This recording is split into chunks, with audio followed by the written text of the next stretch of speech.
Yun, magandang hapon po sa ating lahat. Muli po tayong nagbabahagi ng video dito sa ating channel. At itong video na ito ay kaugnay ito sa inilabas na video kahapon ni Attorney Jimmy Bundok, na kung saan ay sinatabi naman nitong si isang constitutional lawyer na si Attorney Cayusa, na mukhang katawa-tawa yung mga sinasabi na ito ni Attorney Bundok. So panoorin muna natin tong video na ito kung saan nagsasalita rito si Attorney Jimmy Bundok. What law are you invoking in the spirit of fair play and due process and even humanitarianism? Hindi po nila pwedeng i-effect ang isang inactionable na warrant through misrepresentations, act of the President's arm, by hook or by crook gusto nilang kunin si Bato. And this simply looks like a Duterte 2.0 move, no? It is my personal and earnest opinion that this is political, no matter how they frame it. So base sa mga binabanggit ni Attorney Jimmy Bundok, parang wala naman ako na pakinggan dito na direktan niyang sinasabi na pwedeng tumanggap ang mga legal counsel ni Bato ng sila ang mag-accept ng warrant of arrest. Parang ganun kasi ang ibig tukuyin dito ni Attorney Cayusa Kaya hindi ko alam kung saan siya kumuha ng salitang iyon. Pero base kasi sa kanya, mukhang katawa-tawa daw yung sinabi na yun ni Jimmy Bundok, na yun nga, na ang isang abogado ay pwedeng tumanggap ng warrant of arrest ng kanyang kliyente. So yun nga, base naman sa batas talaga, siyempre ang magsiserve lang talaga ng warrant of arrest ay yung mga kapulisan o yung mga NBI o yung otoridad talaga, at hindi yung kung sino-sino lang na at ang mag-a-accept nito siyempre kung sino talaga ang nakalagay na subject dun sa warrant of arrest na yun, at hindi kung sino-sino lang ang pwedeng mag-accept nito para lang sa kanyang kliyente, mga ganun parang hindi talaga yung ganong sitwasyon, kahit hindi tayo magaling sa mga legal term na ito. Pero alam ko ganun talaga ang proseso niyan Siyempre kung sino yung subject, siyang magre-receive ng warrant of arrest, at siyempre siya yung aarestuhin Alangan naman na magbibigay ka ng warrant of arrest sa isang individual na hindi naman nakapangalan sa kanya ang warrant of arrest.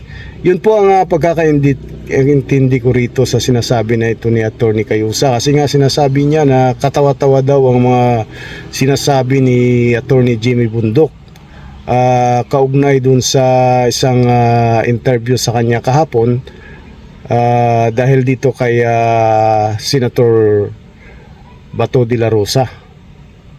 So pakinggan natin itong isang short video na ito ni Attorney Cayusa. Naintindihan natin ang passion ng isang abogado na who's serving the interest of his client, no? Pero medyo katawa-tawa na yung sinasabi niya. Sapagkat ang obligasyon para mag-serve ng warrant, nasa gobyerno ko yun, nasa alagad ng batas.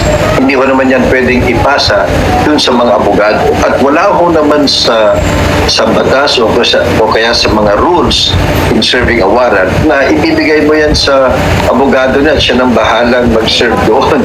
At talagang illogical ho naman yan at walang maniniwala sa ganyang proseso. Siyempre, ang interest ng kanyang kliyente manatiling malaya siya. So, bakit natin ipagkakatiwala sa kanya? I think that is asking too much of the law enforcers, and that is twisting already the law in favor of the client. So isa pang video ang ating panonoorin at ito naman ay kay dating PNP Chief General Torre, na kung saan ay nagpahayag din ng kanyang kwento kaugnay sa pag-aresto niya o pag-serve niya ng warrant of arrest kay dating Pangulong Duterte, na kung saan ay ayon nga sa kanya kaya tuloy-tuloy ang pag-aresto nila kay Duterte noon dahil wala naman daw humarang sa kanila at talagang ang sinerve nila na warrant of arrest ay yung inisyo talaga ng ICC. So nagkakaroon kasi ng mga comparison ngayon dahil nga sa pangyayari na ito kay Senator Bato de la Rosa. Ayon nga sa ilan ay ang kung ano ang warrant of arrest na isinerve kay dating Pangulong Duterte ay malamang ganito rin ang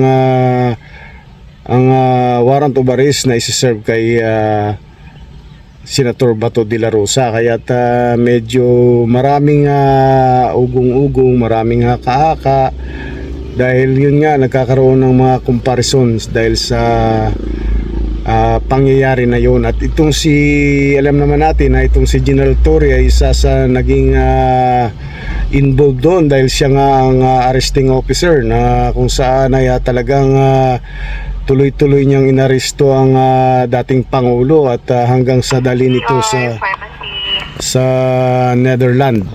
Sa case na yun, I have a valid warrant. Okay? And I was given an order by the Chief PNP to implement the warrant upon his arrival at the airport. At all throughout this ordeal, walang nagsabi sa akin na itigil mo na yan. So tuloy-tuloy. Okay. Hanggang sa ma-accomplish ang mission. Wala bang, wala bang, halos parehas lang naman siguro kung ano yung warrant ni dating Pangulong Duterte at saka itong warrant versus Bato de la Rosa. I think so, yeah. Isa ang nag-order niyan eh. So atin pong narinig yung paliwanag ni General Torre dito at yun nga talagang sabi nga niya siguro isang ang warrant of arrest na ito dahil isa daw ang nag-order at walang iba kundi ang ICC. So sana na-enjoy nyo ang panonood natin ng video na ito at kung nais mong magbigay ng iyong pahayag, komento, reaction o opinion, i-comment lang sa comment section sa mismong video na ito. Hanggang sa muli, maraming salamat. Bye-bye.